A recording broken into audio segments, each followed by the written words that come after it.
أَذَلَّكُمْ شَهْرٌ عَظِيمٌ۔ حضور علیہ الصلوۃ والسلام نے ارشاد فرمایا، تحقیق تمہارے اوپر ایک عظیم مہینہ جو ہے وہ سایہ کرنے والا ہے۔ رمضان المبارک کی آمد ہے اور یہ ایسا برکتوں والا مہینہ ہے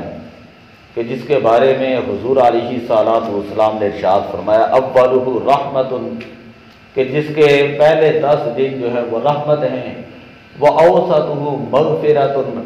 اور درمیانے 10 دن جو ہیں وہ مغفرت ہیں، وَآخِرُهُ عِتْقٌ مِّنَ النَّارِ، اور آخری 10 دن یہ جہنم سے آزادی کے ہیں۔ اس کا پہلا عشرہ رحمت ہے، دوسرا عشرہ مغفرت ہے، اور تیسرا عشرہ جہنم سے آزادی ہے۔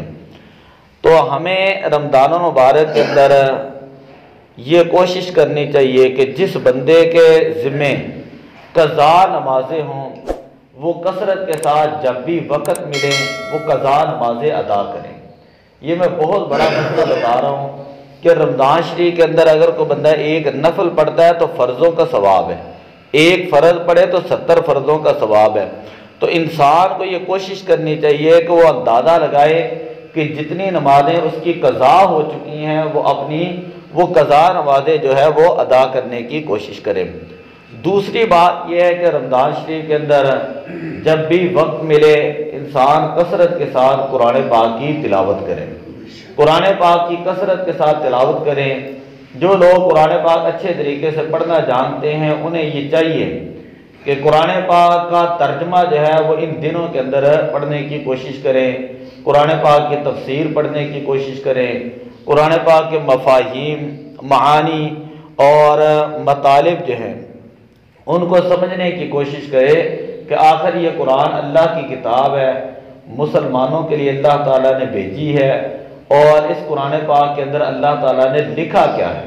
اور جو بات پھر سمجھ آئے اس کو پھر دوسروں کو سمجھانے کی کوشش کریں۔ اسی طرح رمضان المبارک کے اندر آپ جہاں تک ممکن ہو سکے اللہ تعالیٰ کے گھر کے اندر وقت گزاریں۔ دنیا کے معاملات ہیں، نبی اکرم صلی اللہ علیہ وسلم جیسے ہی رمضان شریف آتا تو حدیث پاک کا لفظ ہے شذا مئزارہ ہوں، آپ اپنی قبر جو ہے وہ باندھ لیتے ہیں۔ یہ کرایہ ہے اس بات سے کہ آپ مکمل تیاری فرما لیتے ہیں اور دنیا کے جتنے کام ہوتے ہیں ان کو چھوڑ دیتے ہیں اور مکمل توجہ جو ہے وہ اللہ تعالیٰ کی طرف فرما لیتے ہیں۔ حالانکہ حضور امام الانبیاء صلی اللہ علیہ وسلم ہے، لیکن پھر بھی یہ حدیث پاک تربیت کے لیے، ہماری تربیت کے لیے کہ دنیا کے کام تو کبھی زندگی میں ختم ہوتے ہی نہیں ہیں۔ مجھے ایک حدیث پاک یاد آئی ہے، مشکوٰۃ شریف کے اندر حدیث پاک ہے، حضور علیہ الصلوۃ والسلام نے ارشاد فرمایا، فضائل قرآن کے اندر یہ حدیث ہے، حضور علیہ الصلوۃ والسلام نے فرمایا کہ جو بندہ اللہ کا قرآن پڑھ رہا ہوں اور قرآن پڑھنا اس کو اتنا مشغول رکھ دے کہ اس سے اللہ تعالیٰ سے دعا کرنے کا وقت بھی نہ ملے، اللہ تعالیٰ سے مانگنے کا وقت بھی نہ ملے، تو اللہ تعالیٰ اس بندے کو وہ بھی عطا فرماتا ہے جو بندے کے وہاں وہ خیال میں بھی نہیں ہوتا۔ یعنی اللہ تعالیٰ سے جو اس نے نہیں مانگا ہوتا نا، اللہ تعالیٰ وہ بھی اپنے بندے کو عطا کرتا ہے۔ تو ہمیں کوشش یہ کرنی چاہیے کہ قرآن کثرت سے پڑھیں، اور میرا ویسے ہی ساری زندگی کا یہ معمول ہے تہجد کے وقت سپارہ یاد کرنے کا۔ اب یقین کریں روزے کے لیے تو اٹھنا ہی ہوتا ہے ہر بندے نے، تو اس وقت وضو کر کے تو زیادہ نہیں تو کم از کم 2 رکعتیں آپ تہجد کی نیت سے ضرور پڑھ لیں، 2 رکعتیں پڑھ لیں، 4 نصیب ہوں تو 4 پڑھ لیں، 8 کسی کو نصیب ہو تو 8 پڑھ لیں، یعنی کم از کم جو ہے 2-4 رکعتیں آپ ضرور پڑھیں۔ اور وہ تہجد پڑھنے کے بعد آپ قرآن پاک کی تلاوت کریں۔ آپ یقین کریں ان چیزوں کو ہم بیان نہیں کر سکتے۔ امام اعظم ابو حنیفہ رحمۃ اللہ تعالیٰ علیہ فرمایا کرتے تھے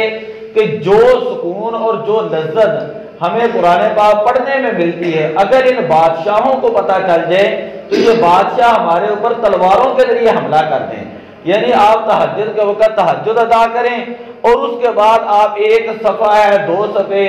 پاریا پڑھنا ہے، آدھا پارا پڑھنا ہے، جتنا بھی پڑھنا ہے، آپ تہجد کے وقت کبھی قرآن کی تلاوت کر کے دیکھیں، آپ کو خود ہی پتہ چلے گا کہ اللہ تعالیٰ کی رحمت کس طرح آپ کے جو ہے وہ زبان کے اوپر کس طرح نازل ہو رہی ہے، کتنا آپ کو سکون مل رہا ہے، یعنی ہم ان کو لفظوں میں بیان نہیں کر سکتے کہ اللہ کی رحمت دماغ کے اوپر ہے، سینے کے اوپر ہے، انسان کے جسم کے اوپر ہے، کتنا انسان کو ایک روحانی سکون ملتا ہے، کتنی اللہ کی رحمت ہوتی ہے۔ تو اس لیے کوشش کریں کہ ہر بندے نے سحری کے لیے تو اٹھنا ہی ہے، تو اس وقت فوراً جو ہے وہ وضو کریں اور 2 رکعتیں 4 رکعتیں تہجد کی نماز ادا کریں، اور جتنا ممکن ہو سکے 1 صفحہ 2 صفحے 4 صفحے آپ اس وقت قرآن پاک جو ہے وہ ضرور پڑھیں۔ تو دعا ہے کہ اللہ تعالی ہمیں صحت و عافیت کے ساتھ رمضان المبارک گزارنے کی توفیق عطا فرمائے۔ اسی طرح آپ جو ہے وہ لوگ کوشش کریں کہ یہاں پر نماز تراویح بھی پڑھیں، ہم جہاں تک ممکن ہو سکا قرآن پاک مکمل کرنے کی کوشش کریں گے، تو آپ کوشش کریں کہ یہاں پر نماز تراویح بھی ادا کریں، خود بھی آئیں اور جو دوست و احباب ہیں ان کو بھی لے کر آئیں، اور جو بچے جوان ہیں ان کو بھی آپ ساتھ لے کر آئیں، تاکہ ان کو قرآن پاک کی جو وہ محبت ان کے دلوں کے اندر پیدا ہو، اللہ کے گھر کی محبت پیدا ہو۔ قدرتی طور پر ایسے ہوتا ہے کہ جب شیاطین کو اللہ تعالیٰ بند کر دیتا ہے تو 2-4 دن لوگ جو ہے وہ بڑے ذوق اور شوق کے ساتھ مسجدوں کو آباد کرتے ہیں۔ کئی لوگ سوال پوچھتے ہیں کہ 2-4 دن کے بعد لوگ کیوں نہیں آتے؟ تو اس کا مطلب یہ ہے وہ اس لیے نہیں آتے کہ جو سارا سال ان کے جسموں کے ساتھ بیماریاں لگی ہوتی ہیں، وہ پھر اسی طرح ان کا درد ان کو شروع ہو جاتا ہے جو سوشل میڈیا کی ہیں یا دوسری ایکٹیویٹیز کی ہیں۔ تو اس وجہ سے یہ نہیں کہ اللہ کی رحمتیں نازل نہیں ہوتی۔ اب دیکھیں قرآن بھی مدارس کے اندر پڑھا جا رہا ہے، اسی طرح ہر چیز ہوتی ہے، لیکن پھر بھی اس کے باوجود